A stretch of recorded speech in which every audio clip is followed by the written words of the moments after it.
Author and longtime political journalist Susan Delacourt paints a picture of a Canadian electorate which has moved from politically engaged, acting for the greater good, thoughtful voters to mere political consumers, cynically concerned with their own needs and wants. It's all laid out in her new book, Shopping for Votes, How Politicians Choose Us and How We Choose Them.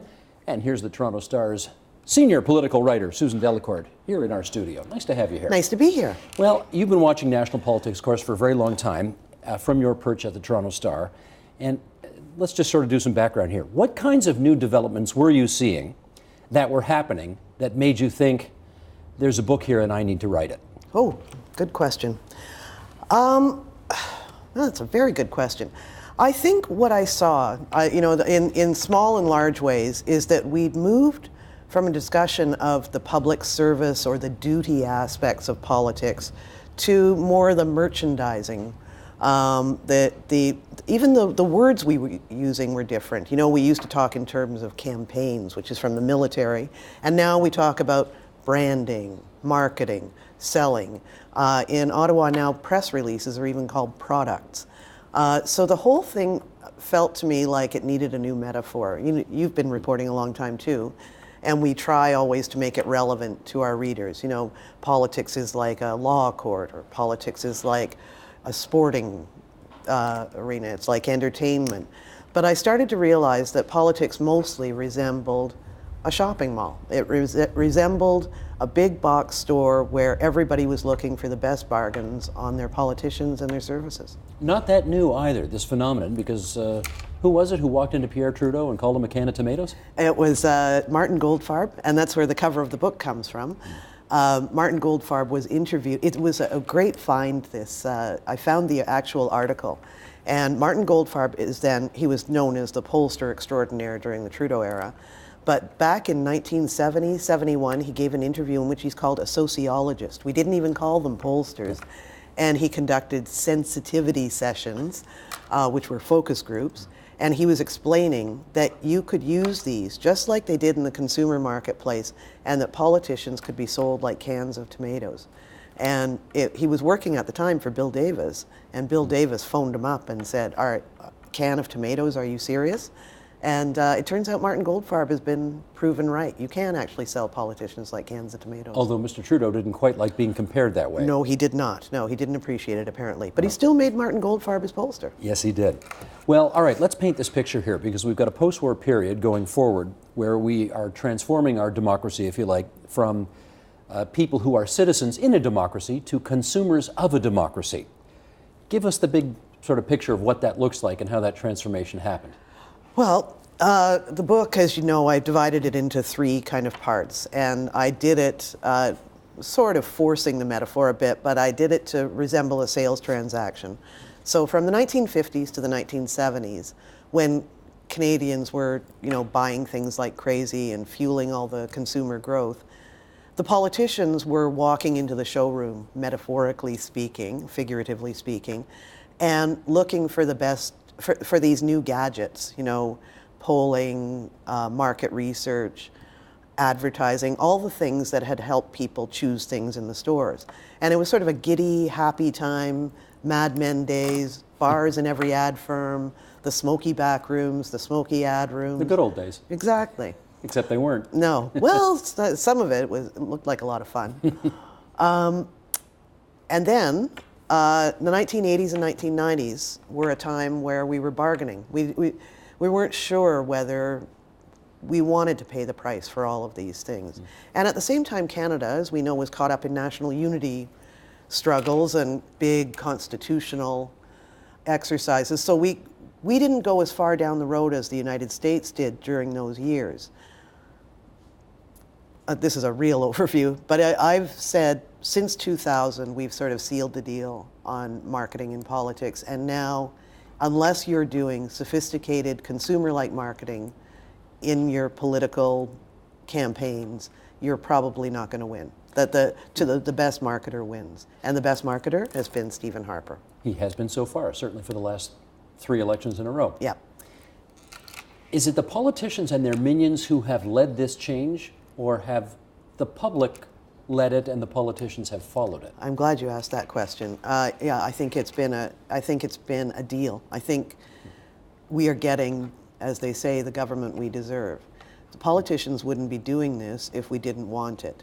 And what was fun about doing this book was to see that the same trends that were in the grocery stores were playing out in politics too.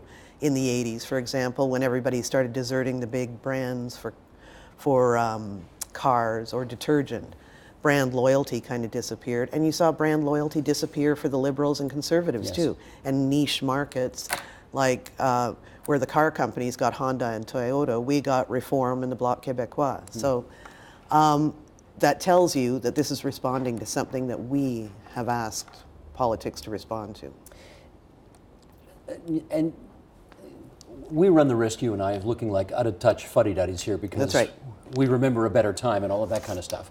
But it's probably worth putting on the record here. What's the difference between somebody who relates to their democracy as a citizen versus as a consumer? This may be an oversimplification, but I think the way I've put it is consumers have wants and citizens have needs. Consumers do things in the short term, citizens see things in the long term. I bristle when I hear taxpayers being used, for example, as a synonym for citizens.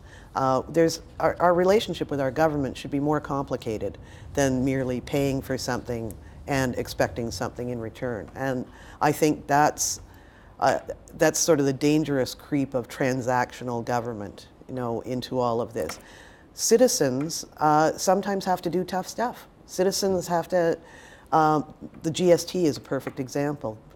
Nobody liked the GST, but it was necessary, and citizens understand that, one would think. Consumers want those 2 points off at the cash register, so that's what they got. You told that good story in your book about how Brian Mulroney is always accused of being a guy who slavishly followed polls when he made his policy. And go ahead, tell a quote from Alan Gregg. Yeah, if I had been slavishly following the polls, I think he says, I'm paraphrasing, would I have brought in a tax on the that would make everybody pay more, and I think he added free trade to that. But and hate my guts forever. And I think that was a really instructive example for a lot of politicians. They saw what happened to Brian Mulroney. Brian Mulroney got people mad at the cash registers, and they punished him for it. So it doesn't pay to be a transformational prime minister. No. Transactional's better. No. Has it not always been the case, though, that only a small sliver of the electorate was really ever interested in all of the stuff that you and I cover, and most people are out there leading their lives and don't have time to follow the nuances of all of this? Yeah, I think that is true. I think the one thing that has changed, or a couple of things have changed. One is those floating voters, the people who are not engaged, are changing their votes around. They used to decide their vote based on how their parents had voted, or that, but now they may change their minds in the ballot box. They literally are shopping their votes around. The other thing is that politicians in the last 20 years have decided those people, that fickleness can work for them. So it's the idea that they want to keep them uneducated, and there isn't an education process for these voters. It's just keep them disengaged, apathetic, uninterested, only interested enough to cast a vote for us, and then we'll just leave them alone again. Because you're appealing to their narrow self-interest on a very small menu of issues. We'll give you a tax break, and we'll save you a couple of points. We'll give you a $100 check for every kid you have, and then we promise not to bother you again. That's a good point, because certainly Stephen Harper's been the biggest practitioner of this lately. Yeah. But certainly they've all done it for decades, right? That's right. The baby bonus, I think, when that first came in as well.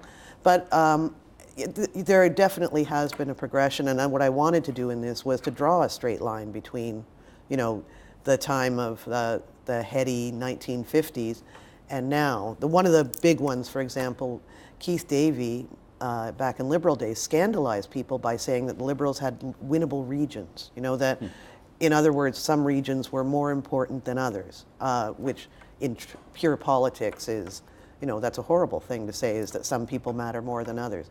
What Stephen Harper's method has done is turned it into winnable people. He has actually been able to focus on the very few swing ridings that will make or break their fates. Well, and of course, they have brilliantly created this entire new segment of the electorate called the Tim Hortons crowd. That's right. Which is all about your first chapter. That's right. So the Tim Hortons people are essentially conservative voters, and they have been, I mean, they've been courted brilliantly. That's right. And the results are there to see. That's right. The one thing I think that Stephen Harper and the Conservatives know is that they are more loyal to Tim Hortons than they are to the Conservatives, though. And this is a high maintenance exercise, that they can't rest on their laurels about this, that the Tim Hortons voters have very little attachment to politics, and they'll change on a dime. So it's constant care and feeding of the, I don't know whether you can keep throwing them Timbits, but sort of the policy equivalent of it. This notion, though, of the selling of the prime minister, or as you talk about it, and I remember reading this book years ago, the selling of the president. Yep. You know, this goes back to Richard Nixon in 1968. Yep. So it's not a particularly new phenomenon that we, writ large, want to market politicians like cans of tomatoes, right? It was ever thus. Exactly. Yeah, I don't want to portray this as I haven't discovered, the atom here. I think what I want to demonstrate in this book is that, as you point out, that citizens have been complicit in this. I think that maybe we want to ask some questions about the power of this stuff and maybe put some controls on it, or at least first be aware of it. And it's clear to me, for example, that advertising is far more powerful a medium now communicating to the electorate than shows like this or my profession. So why are we living in a world with no regulations over advertising for politics? Like, none whatsoever. We don't allow Tim Hortons and Starbucks or Canadian Tire to run ads trashing their competitors, but we seem to think that this is fine in politics. Well, if advertising is this powerful, I think we've got to have a conversation about what kind of ads do we want to see and what's responsible. You read Michael Ignatieff's new book where he talks about he didn't come back for you and just visiting. Yeah. But you can't really make those kinds of ads illegal, can you? I've come around to this. I think that you need the advertising standards of Canada should apply, just as they apply to the private sector, they should apply to the public sector.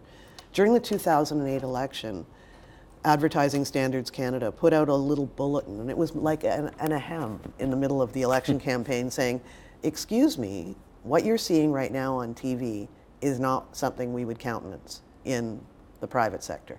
And the reason isn't just altruism.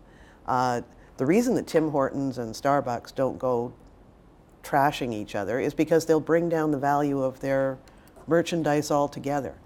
And I think that if politicians want to go around accusing each other of lack of patriotism, attachment, corruption, and they can't be surprised that the public says a pox on all your houses. Of course, the practitioners of these kinds of ads, though, would say they don't work unless there's a nugget of something there to draw on. That's right, but just because they work, just because I robbed a bank doesn't mean that it was a good thing to do. Let's talk about the parallel between everybody, I suspect, who's been here for a while remembers when Coke launched the new Coke product. Yeah. And it was the biggest disaster in marketing history. And I guess the Liberals tried to do something similar with the new Chrétien. That was interesting. Okay, tell us that story. Yeah, and Peter Donolo, who was then the communications director for Chrétien, came in right after the new Coke disaster. So Chrétien came in 1990, and people will forget that this man known as the winningest prime minister was in a lot of trouble that first year. And people were saying he's too old, sick, he's not going to stay, people are never going to elect a representative of Pierre Trudeau's old cabinet. And so they tried to rebrand him, and they made him speak from a teleprompter, and it was an utter disaster. It wasn't him. No. I remember, too, the scrum. There was one scrum where all the reporters burst out laughing, and not in a good way, right? Not with them, at him. And then Peter Donolo came in and said, basically, let Chrétien be Chrétien. And they played up his more authentic skills, including his inability to speak English properly. Or French. Or French, yeah. It's amazing, though, how little he screwed up in either language. He was very good at... well, people cut him slack because he was being himself. That's right. Which they'll do. Yep. If you're yourself. Yep. And that worked, and that's, that was another marketing lesson. So we now have a situation where the electorate has sort of been sliced and diced into demographic bites. Right. And policy is targeted at those bites who are sort of within the purview of the blue tent or the red tent Right. or the orange tent, or green tent, whichever you like. This is now the way it's done. Yep. What's so bad about that? Well, it's very hard when you're slicing and dicing the electorate to have one message for the whole country. It's very hard to get people talking between each other, and about trade-offs. You just give people a little bit of what they want, keep them quiet, and it's all about sort of, I sound like I'm naive, but it's all about power and maintaining power rather than doing what's right. You cannot, it's very hard to do something like an environmental policy or something that, cooperation between the provinces. There are all kinds of big national conversations that we can't have if you're slicing and dicing the electorate into tidy little units. But you don't get to do anything if you don't win. Right. And this is how you win now. It's how you win, yeah. So you're spinning in the wind, Susan Delacourt. Oh, don't say that. I'm sorry, but I hate to be the bearer of bad news, but aren't you? There is a bit of a depressing aspect to all this, yes, that it has worked and that it's been allowed to work, and that's what my goal in writing this. I'm not out to change the world, but I do want people, if they read the book, and I thank them if they do, I want them to just put it in their laps and say, is this really what we want? So you want the people to just have a bit of a rethink about this? Just sit and pause, think about, are we really just shoppers of our democracy? Is it really just one big shopping mall? Do you really only want discounts on your taxes? Do you really only want to hear from politicians who are going to put something in your pocket? That's not what politics is for. That's what your supermarket is for. You would have done much better in the days of Abraham Lincoln appealing to the better angels in all of us. That's right. We don't live in those times anymore. Come on, the angels are still out there. But they play in Los Angeles. Or I guess I should say Anaheim. They play in Anaheim these days. Not everything is sports. Susan, thanks a lot for coming in. Shopping for Votes is the name of the book, How Politicians Choose Us, How We Choose Them, with 12 cans of tomatoes on the front cover of the book. In pretty colors. In pretty colors, that is true. Thanks a lot. Thanks, Steve. Support Ontario's public television. Donate at tvo.org.